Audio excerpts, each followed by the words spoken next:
quick touch, I guess. I was gonna say that just going back when you mentioned Black Panther, Karyn and I are actually taking a class called Theory of Knowledge for our diploma, and right now we're actually doing a project on Afrofuturism, which is basically, you know, when I hear it, I'm like, well, what the heck is that? That sounds fake. That sounded fake. But then he explained it, and he was saying, think of sci-fi, and think of like all of the great movies, you know, we see the future, we see robots, we have like Terminator, all that cool stuff, and it's kind of like Afrofuturism isn't exactly the same as sci-fi, but it's kind of taking what we have now and kind of building on it, and it's just such a wide word and just such a wide topic that there's no definition for it per se. It's just a general definition, but it's just kind of seeing us in the media and in like represented in different ways. Since, I don't know, you clearly have very strong opinions, and I don't know if your opinions would be as strong or whether you would have one already picked out, but I think we're in the same, or you already took it, but ethnic studies definitely talks about like systematic oppression, and that's the whole theme of the entire course. Yeah. Definitely like diverging over different ethnicities, but definitely like Black or African American systems of oppression to me seem the most present in America. So I want to know today like what you think the next biggest thing that needs to change is, or what is the most present like systematic oppression that you feel yourself?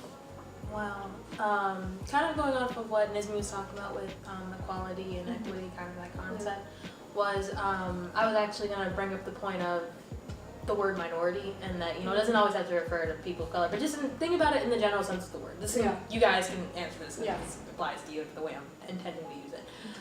How often, you know, in our classes do you find yourself being a minority? Do you mean in terms of opinion or in terms of like demographic, like being female and white? Demographic. And, oh, definitely not often. Yeah. So it's kind of like in that, you know, it's kind of a joke that all of the Black kids in the school know each other because there's so few of us. Have you noticed there are 2 of us in every class? Yeah. So it's kind of like... Sorry. You haven't? Tomorrow go to school, and just every count. class. Just count. 2 or more. Just count us. You'll see the same people, probably. Or 2 people of color, at least. Yeah, at least. Unless it's like... I feel like that's a conspiracy. It is a conspiracy. That's because just a whole video, but Ooh, Shane, get on that. I definitely think that's more like the fault of where we live over anything else, because and like choice of courses. Yeah. Like the ratio of those people choosing certain things. Well, I would also argue that, well, yes, I agree with that, but I would also argue going back to looking at where we come from. You know, look at where we used to live. Personally, just coming from experience, I came from Chicago, and I came from what other countries and what our country has come to define as a ghetto. So from that, it's kind of like, I, starting off, did not have the same opportunity as kids that grew up here. Where, you know, you guys kind of grew up taking, you know, what you guys, I-STEP, which was, you know, you guys' standardized testing and move on grade through grade. I took Terra Nova, which was like the Catholic school / Chicago public school version of it. But looking at the test questions, they were a lot easier and more targeted towards us, because I came from an all-Black school, and typically schools in Chicago, besides like your more, you know, fancier schools, which, you know, Black people kind of ran out, just like University of Chicago and other schools like that. But it was kind of like, because of the cards that we were dealt years and years ago, like you talking about my granddad, his granddad, you know, his ancestors going back there, it's kind of like, look at where we started off and look at what we made of ourselves. It's kind of like where my ancestors probably came from, you know, you would say, oh, you're doing great. But it's kind of like compared to another kid who's, you know, not a minority, talking about race again, it's kind of like, well, yeah, I'm in a better place now, but they didn't have to do nearly as much running as I did to catch up. So it's kind of like, also, you know, when we talk about classes, it's kind of like, yeah, it's what you chose to take, but at the same time, it's like, were those classes available to you in junior high? I moved here halfway throughout 8th grade. I didn't have honors courses options. I didn't have any of that. So it's like, I came in and I scored very high, but it's kind of like, coming in, I did not have the same opportunity as that. So I started off already behind in that. So it's kind of like, it's not always just a coincidence that it's people who look like me that are like that. So it's kind of like, just food for thought. I think it's really interesting that I inherently see that, whether it's based on like my background racially or just like who I am as a person, but I immediately thought of that as like choice, as in like what sort of electives you would choose and things like that. But I think it's interesting that you put it in a way that's like, even if it's technically a choice that's given, it's not choice that you would have based on like which classes you have to take. That's very interesting. Yeah, I was thinking what the next step was. Yeah. I did not have an answer for this last semester when Balkenfeld asked this to me, because honestly, I was just so down. Like every time I like look at history, I just get so down, and I'm like, on it, somebody else try to fix it, because I have absolutely no idea. But I think that redlining happened like a couple years ago, not a couple years ago, but a couple of decades ago. And like, clarify that. oh, redlining is just like when banks would like not give out loans to people to live in certain areas, or like when real estate marketers would like take a group of people and they would market them into specific areas, and they would be like let's say Seattle for say, like some parts would be labeled like this is the Black community, this is the Italian community, like these are specific communities and you should probably live in this one, or like in those places would get higher mortgages, or like they would be more affluent and everything. So that is like still prominent today, like southern, like Georgia and everything, like the South. There are some places that don't even have like sewage going on or like water resources, and I think that's really crazy for one of like the best countries. The most like country that's in the first world. You're talking about the state at first. I was Yeah. like, Georgia doesn't have. There should be a global. Yeah, no, it was some parts of Georgia, but the UN had to send like aid into southern Georgia, or like I don't know if it's southern Georgia, some part of Georgia, to get people help, because it was just so bad and our government wasn't really doing anything about it. And I think that we need to try to fix, or we need to try to like redistrict these school systems that we have technically, or because we take like this pocket, like we make the community lines or whatever they're called, I forget. Yeah. But yeah, we make these community lines, and then everybody is redlined into these community lines, right? So then some schools are like A+ schools, like all of these kids go to this school because their family's rich, you know, they're educated, they don't have anything to worry about. But then in another community where every kid has to like work and worry about their family getting shot every other minute, it's like, shh, oh my God. So it's like, then they go to school and they're like, why am I going to school if this isn't even teaching me about the real world that's going on like outside? Like, why am I learning about the French Revolution when my dad is in jail? Like, it just doesn't make any sense, you know? So then those kids don't put any effort into it, and then those teachers are like, I want to quit, like I'm gonna move. And the better teachers move out of those communities to teach better kids, at least. And it's a vicious cycle. Yeah, it's vicious, and it just continues. And I think we really need to like try to put a stop to that. And also in that, the police officers that we assign into certain communities, they are not a part of those communities. So like the way they feel threatened are not situations that would actually be threatening. Like if I was like talking with my friends and then like I push one of my friends and somebody from another community saw that that was threatening, and all like it just became like way blown out of proportions, like they would never have understood that it was just like a playful thing, like we were just having a conversation.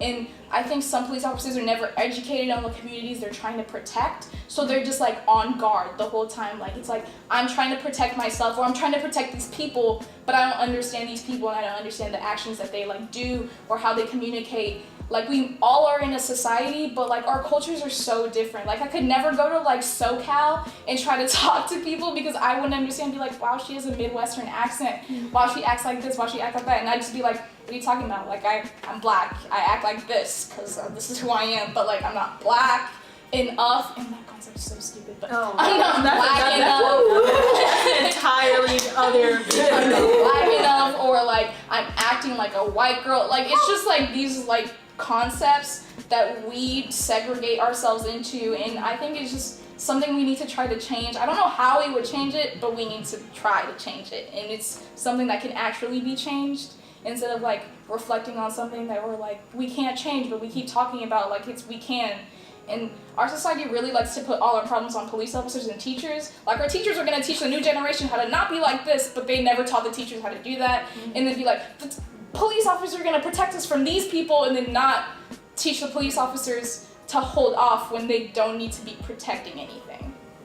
And honestly, that's the tea. That's a lot. It really makes sense. Do you have anything to say? No.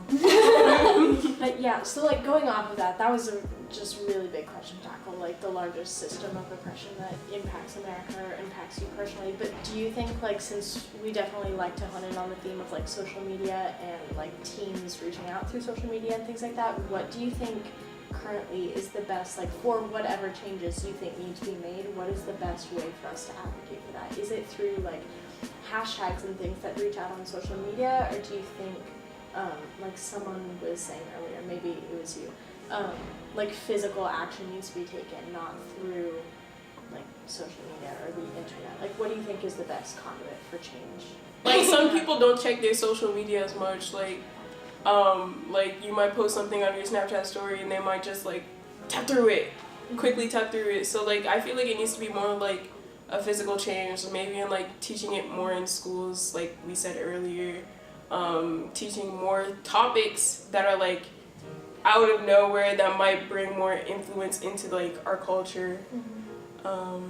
Like, I think it was like last week I figured out that apparently there is still some forms of like human zoos going around. They had like in the US, more specifically St. Louis, Missouri, they had like a human zoo at like one of the world fairs.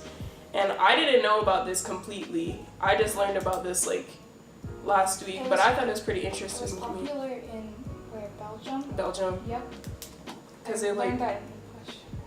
I didn't know about that, but like I knew they were pretty brutal to Yeah. people from Congo. That's it. I don't know. Social media is kind of a joke, but Yeah. so is like real life. Because like I look at my social, like I look at Instagram and everything, but I don't really do anything. Like, I'm educated, of course. Like, I'm reading all these things and I'm like, oh my god, new knowledge. But like, I'm not really going out of my way to do anything about it. And it's like, we could do I don't know how to affect change. How do you start a revolution? Somebody write a book. But I think that like once you post a picture and it's like hashtag this, like I'll tap on the hashtag and see what's going on. But physically, I feel like physical change is what like is more important. Like if we go out ourselves and do something, like we can talk about it on social media as much as we want, but if we never go out to like our politicians or the people in power and we're like, hey, this is an actual problem, like I know it's on Instagram, but you're not really paying attention to it, like it's an actual problem. I think it like equates the two. Like you need to do it on social media to get the word out, but these people you're getting the word out to needs to be like The people that can Yeah. actually make policy change. Exactly. Yeah. Also, people don't tap on things unless it's like appealing to them. I know Yeah. for me at least. something needs to Crazy. become a trend or something. Yeah. Like the egg. Somebody do it again. I feel like we kind of underestimated a little bit. Like we're very much now, it feels at least to me, like we're in a culture where like being woke is very much like kind of, no, me too, that's why I had that air quotes. It's very much like praised and supported, and we all like to, I think, put up a front of definitely being more educated than we are about Yeah. like current events and issues. So I think that is definitely like a double-edged sword, because then it encourages people to actually try and keep up with everyone and stay really educated, but it also means that things don't get done very quickly Yeah. if we're just kind of sitting around talking about it and not really doing like, anything. I think discussion is important, but if we're all just like trying to keep up with each other on the education aspect, no one's gonna get anywhere. Someone's always gonna be more educated than me, Yeah. for sure. Yeah. And I just know that whatever I'm like most educated on, I just need to try to like get that out, you know, like get out in the physical world instead of posting something on my spam.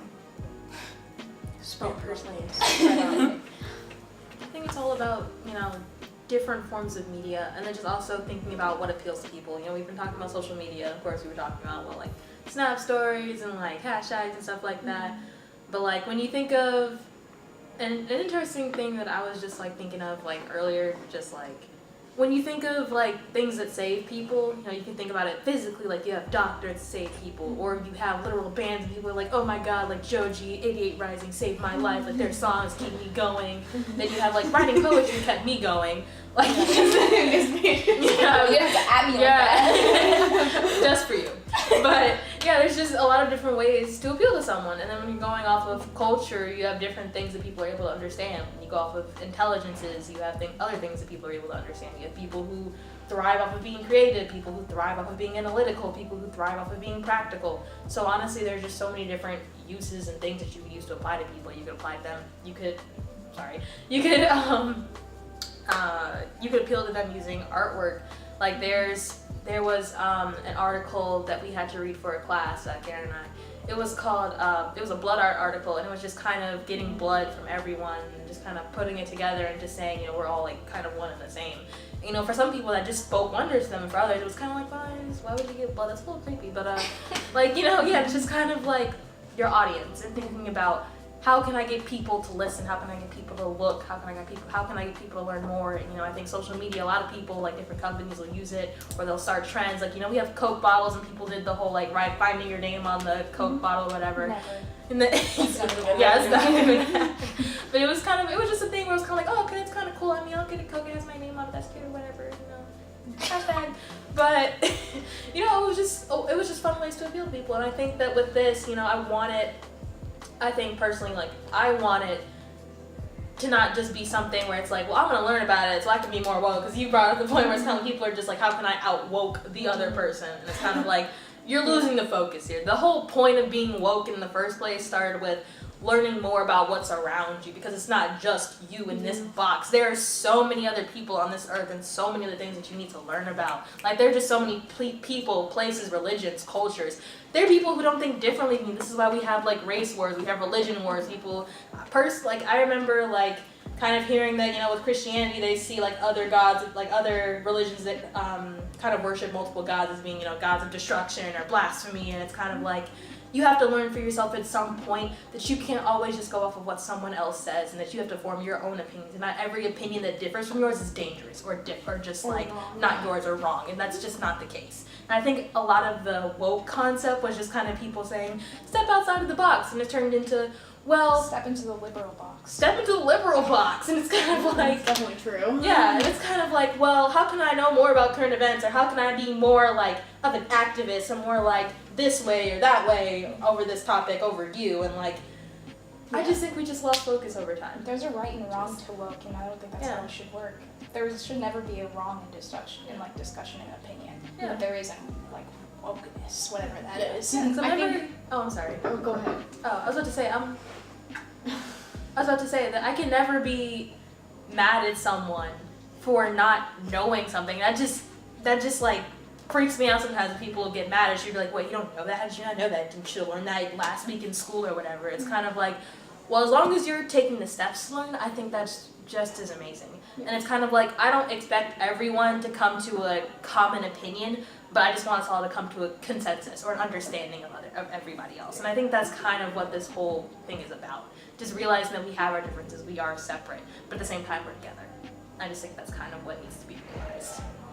That was a beautiful way to end this discussion. So, thank you guys. Whoopity scoop. Thank you so much for coming and doing this discussion. I had a lot of fun. I think it was... I enjoyed meeting you guys. Yeah, I think it was really cool. Arguing with you guys, but Yeah. not with that. Yeah, I think it was cool to have this discussion, and I'm glad we got to do it. I think as a question for the comments, normally they are very specific and geared towards something lighthearted that we talk about, but this is some really heavy stuff. And I think I could definitely say who's your favorite person to study in Black History Month, but I just really kind of want to hear and read your thoughts on literally anything that was said, because there's a lot to be unpacked. So just kind of share your experiences with it, with any systems of oppression, what you think you need to learn more about, just Woke links versus to learn more. Not woke. Just kind of anything. Just Spill your get you out of your thoughts. feelings. Oh, yeah. Yeah, so thank you guys for watching. We'll be back at some point with another video. Until then, it's Izzy And Gracey signing off. And extras.